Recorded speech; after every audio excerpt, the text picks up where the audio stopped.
This was a sticky, sticky book, right?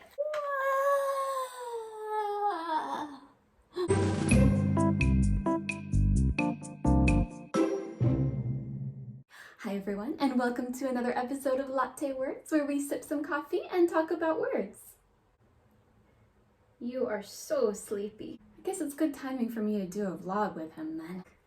I've actually been able to read a book. It took me, 2 months? Was it 2 months, Sebastian, of me trying to read this book? And it's not that long of a book. It's called Before the Coffee Gets Cold by Toshikazu Kawaguchi. I know I pronounced that wrong and I am so sorry. I meant to check his pronunciation online, but I didn't really get a chance to with this guy.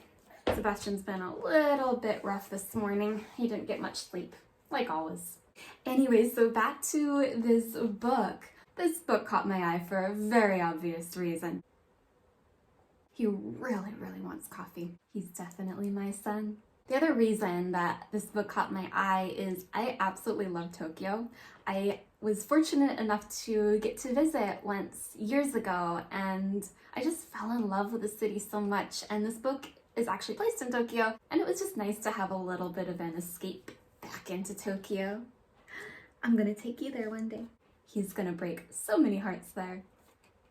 The story was actually developed into a book from a play. And that's how I want to start with this, because when I was looking at Goodreads reviews, lots of people kind of complained about how the prose seemed a little bit superficial and that it seemed better as a play. And yes, of course it does, because it was actually developed from a play. So just keep that in mind as I go through this review. This book is split into 4 sort of short stories, but they all connect and they all really come together at the end. So the first is called The Lovers. The second is Husband and Wife.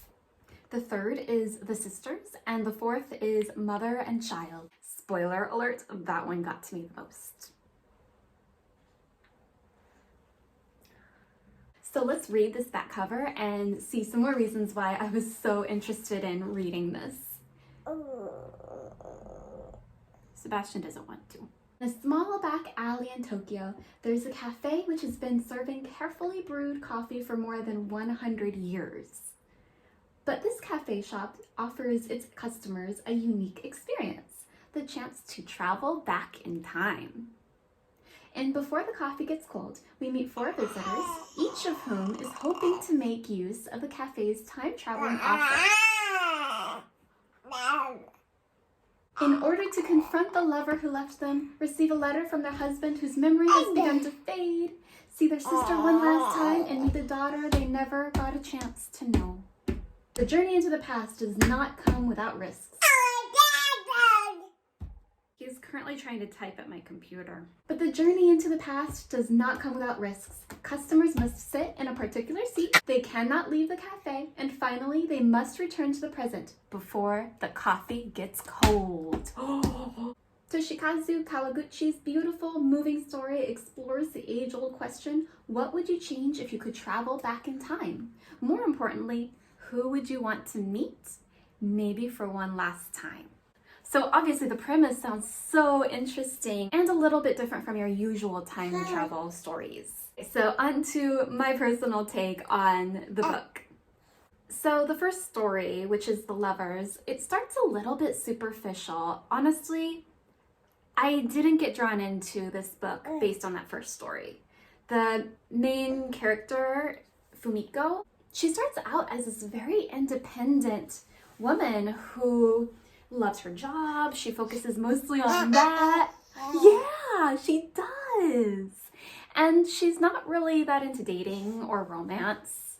And it's not really on her radar that much. She feels a little bit of social pressure, of course, to get married because her sister is, I think, already married with kids, and her family is kind of pressuring her. But otherwise, she doesn't personally seem that interested.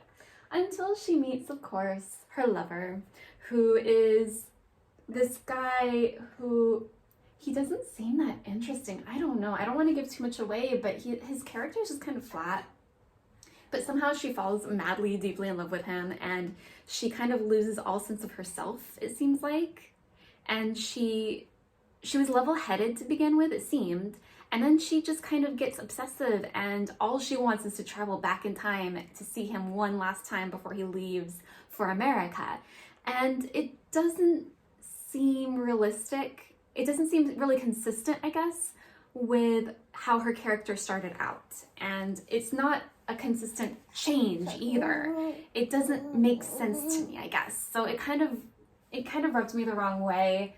But I kept reading because I still really love the premise, and then the main characters in the cafe who work there remain throughout the book, and I kind of liked them. I was starting to warm up to them, so I kept going.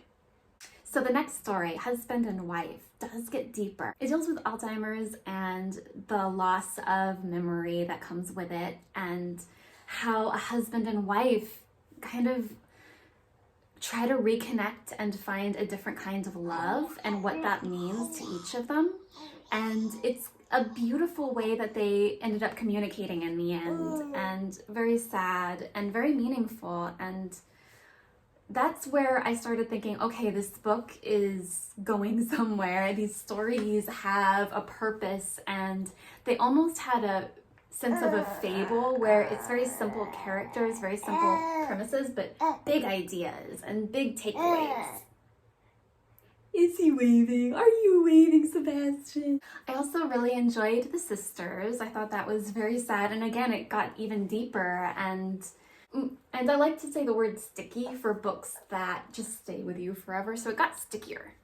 So as I said before, a lot of the Goodreads reviews kind of complained about the simplicity of the characters and some of the stories, but it makes sense because this is adapted from a play, so I get it, I understand. And we also have to keep in mind that this is translated from Japanese, so we kind of don't know how it was in the original Japanese, unfortunately. I wish I could read kanji. I wish I understood any Japanese. That would be amazing, and I would love to go and read the original and see how it differs.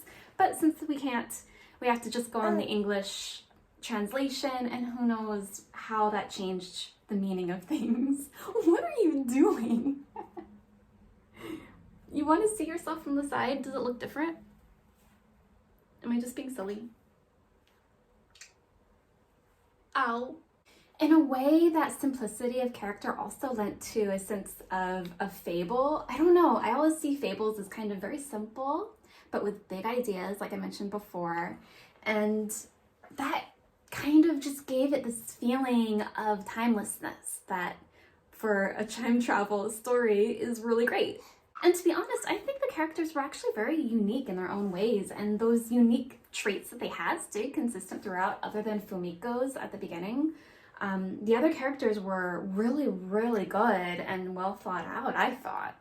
But maybe I have low expectations? I don't know. I don't know what other people were seeing there, but honestly, I think if you come into this book knowing that it was translated from Japanese, so there might be some differences in the translation of certain phrases and certain ideas even, and cultural differences too. If you kind of know some of the basics of Japanese culture and kind of what's expected of family and how you conduct yourself and what's expected of husbands and wives, you kind of understand why certain things happen.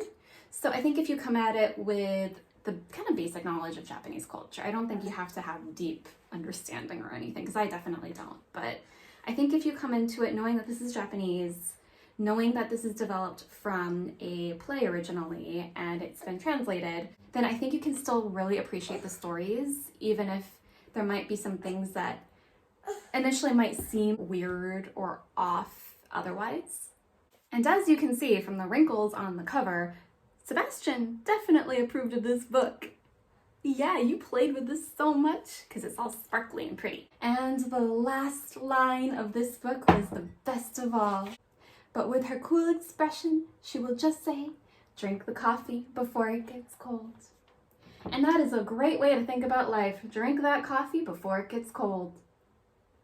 I never get to do that anymore, do I, Sebastian? No, I don't. Have you read Before the Coffee Gets Cold? And if so, what did you think about it? Do you agree with what I had to say, or do you think it was terrible, or do you have any other insights about the characters or the stories that you want to share? Please leave any of that in the comments, and thank you so much for watching. Please make sure to like and subscribe below. What are you looking at? He's staring at a box of Kleenex. Anyway, hope you're all having a great day wherever you are. Bye!